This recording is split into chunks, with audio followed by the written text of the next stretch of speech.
পুরনো একটি আম গাছ ছিল। সেই গাছের নিচ দিয়ে রাতের বেলা তো দূরে থাক, ভর দুপুর বেলাতেও কেউ যেতে চাইতো না, কারণ সেখানে এক দুষ্ট শাকচুন্নি বাস করত।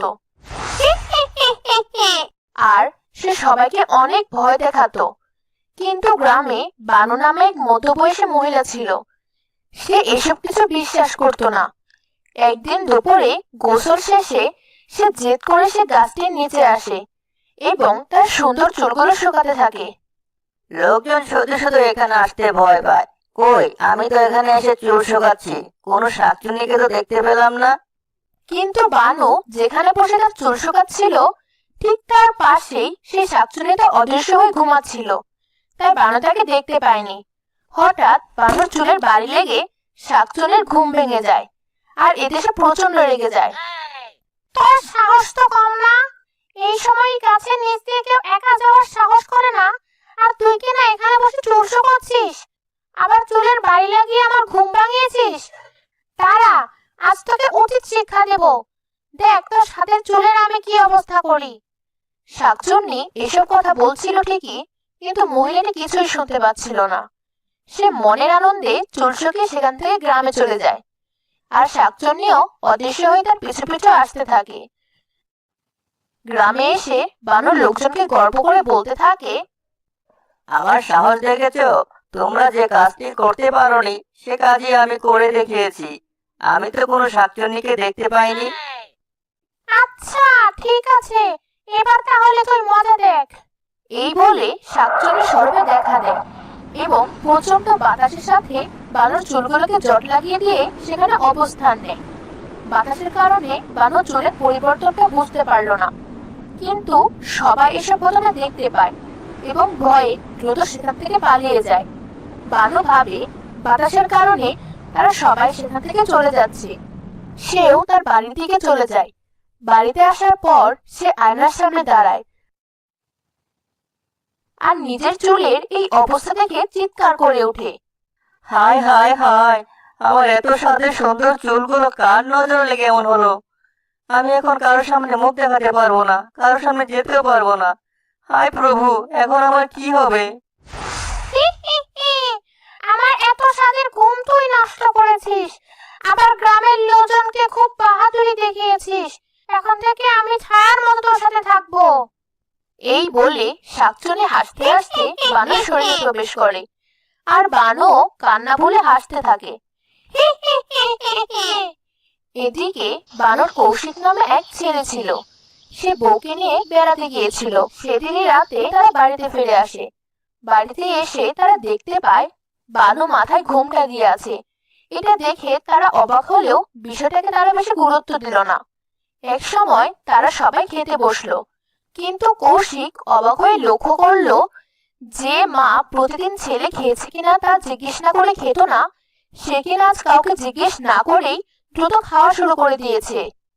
ইস, কতদিন এরকম মজার আর সুস্বাদু খাবার খাইনি, আজ আমি সব খেয়ে ফেলবো। আহ কি মজা! এই বলে বানু সবার খাবার একাই খেতে থাকে। মা, আপনি সব খাবার খেয়ে নিলে আমরা কি খাবো? ছেলের বউয়ের এই কথা শুনে বানু রেগে যায় এবং তাদের দিকে লাল চোখ করে তাকিয়ে থাকে। এই, তোদের খেতে হবে না। তোরা এতদিন খেয়ে খেয়ে শরীরে অনেক চর্বি জমিয়েছিস, বেশি খেলে মোটা হয়ে যাবে। তোরা এখন থেকে কম খাবি, আর তা না হলে আমি তোদের ঘাড় মটকে দেব। এই কথা শুনে ওরা দুজনেই ভয় পেয়ে যায়। রাত হলে তারা শুয়ে শুয়ে ভাবতে থাকে যে তাদের মায়ের কি হলো। বেড়াতে যাবার আগে তো মা একেবারে স্বাভাবিক ছিল, হঠাৎ করে কি এমন হলো যে মা এরকম আচরণ করছে। এই ভেবে ছেলে চিন্তিত হয়ে ঘুমিয়ে পড়ে। পরের দিন কৌশিক একজন প্রতিবেশীকে জিজ্ঞাসা করে, আমরা যখন বাড়িতে ছিলাম না তখন কি এখানে কিছু হয়েছিল?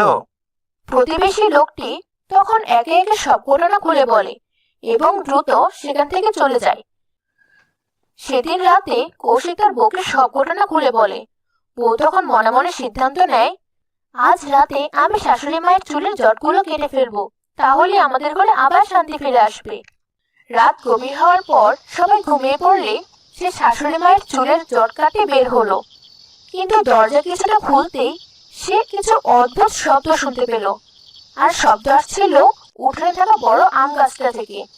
সে লুকিয়ে দেখার চেষ্টা করলো শব্দের উৎস কোথায়। এরপর সে যা দেখলো তাতে তার হুঁশ উড়ে যাওয়ার উপক্রম হলো। সে দেখলো তার শাশুড়ি গাছের ডালে বসে পা ঝোলাচ্ছে আর হাসছে। আহ, কতদিন পর এত মজার খাবার খেলাম। না, আজকে আর বাইরে ঘুরতে যাব না।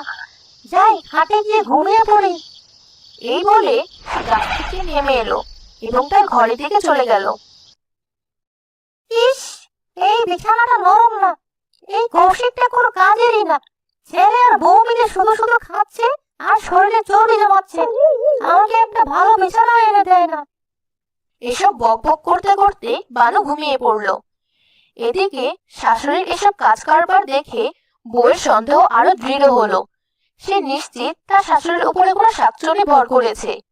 তাই সে ভাবলো যত তাড়াতাড়ি সম্ভব শাশুড়ির চুলের জটগুলো কেটে দেওয়া দরকার, তাহলে শাকচুন্নির কাছ থেকে রক্ষা পাওয়া যাবে। এরপর সে শাশুড়ির ঘরে প্রবেশ করে এবং দেখতে পায় তার শাশুড়ি ঘুমিয়ে পড়েছে। সে আর দেরি না করে শাশুড়ির জট চুলগুলো কেটে দিল। সাথে সাথে শাশুড়ি চিৎকার করে বলে উঠলো, আহ আহ, তুই আমার চুল কেটে দিলি। তোর তো সাহস কম না। দাঁড়া, তোকে মজা দেখাচ্ছি। বউ দৌড়ে সে ঘর থেকে বেরিয়ে গেল। শাকচুন্নি তখন শাশুড়ির শরীর ছেড়ে বের হয়ে এলো এবং পাশে থাকা কৌশিকের ঘরে গিয়ে তার শরীরে প্রবেশ করলো। এদিকে বউ দৌড়ে এসে কৌশিকের ঘরে প্রবেশ করে খাটে বসলো।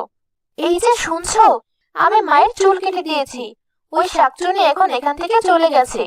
এখন আমরা আবার শান্তিতে থাকতে পারবো। ও তাই নাকি? তুই আমার মায়ের চুলের জটা কেটে ফেলেছিস, আর সে কথা আবার আমার সামনে এসে বলছিস? দাঁড়া, তোকে দেখাচ্ছি মজা। এই বলে সে বিছানার উপর উঠে বসলো। কিন্তু এই বিছানাটা ছিল অনেক নরম ও তুলতুলে, তাই সে আরাম পেয়ে লাফাতে লাগলো। আহ, কি আরাম! এই বিছানাটা কত নরম। আজ থেকে আমি এই বিছানাতেই থাকবো। কিন্তু তোকে তো এখানে থাকতে দেওয়া যায় না। এই বলে সে বউকে ধাক্কা দিয়ে খাট থেকে ফেলে দিল এবং নরম বিছানায় শুয়ে ঘুমিয়ে পড়লো। আর বউ পড়ে গিয়ে ব্যথায় কাঁকিয়ে উঠলো। আহ, মরে গেলাম রে! কে কোথায় আছো? আমাকে বাঁচাও! শাকচুন্নি আমাকে মেরে ফেললো!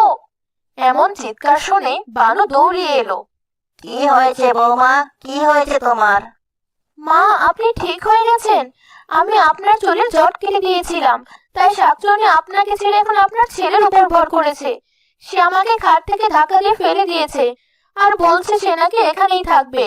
ঠিক আছে, আজ রাতে তুমি আমার সাথেই থাকো। কাল সকালে না হয় একটা ব্যবস্থা করা যাবে। সকালে তারা একজন তান্ত্রিকের কাছে যায় এবং সব ঘটনা খুলে বলে। অনেকদিন ধরে এই শাকচুনির কথাটা শুনছিলাম। ওর ভয়ে কেউ ওই এলাকা দিয়ে যায় না। এখন তো দেখছি তোমাদের ঘাড়ে এসে পড়েছে। ওর একটা ব্যবস্থা করতেই হয়। চলো তোমাদের বাড়িতে যাই।